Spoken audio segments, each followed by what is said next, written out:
Hi everyone, this is Humaira. Welcome back to my channel.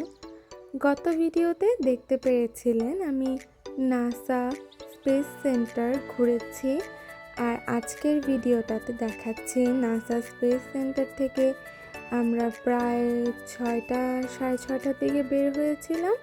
তারপরে তার একই রাস্তায় হচ্ছে গ্যালভাস্টন বিচ।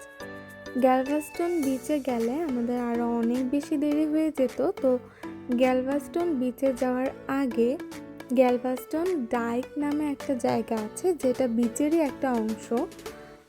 মেইন বিচে যাওয়ার আগে এই রাস্তাটা পড়ে, সেখানে গিয়েছিলাম। আমাদের তো খুবই ভালো লেগেছে, এনজয় করেছি, হালকা একটু বিচের ছোঁয়াও পেয়েছি। আশা করছি আমার হিউস্টনের ব্লগগুলো আপনারা এনজয় করেছেন আমার সাথে।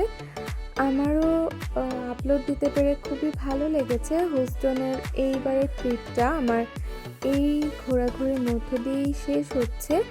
পরের দিনটা আমরা রেখেছিলাম শপিংয়ের জন্য। আর নেক্সট ব্লগটা আমার হিউস্টনের লাস্ট ব্লগ হতে যাচ্ছে।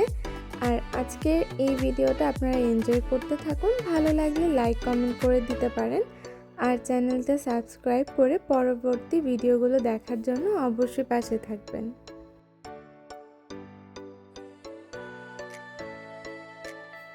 আর এরই মাঝে কথা বলতে বলতে আমরা ডাইক রাস্তায় ঢুকে পড়েছি।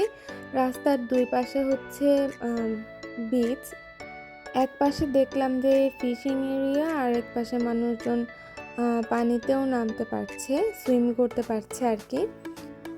আর আমরা যেহেতু সুইমিংয়ের কোনো প্রিপারেশন ছিল না, আর এই জায়গাটাতে গিয়ে মনে হয়েছিল যে সারা দিন যদি এরকম জায়গায় স্পেন্ড করা যায়, রান্না বান্না করে নিয়ে গিয়ে বা ওখানে বসে গ্রিল করা, তাহলে বিষয়টা খুবই এনজয়েবল হতো।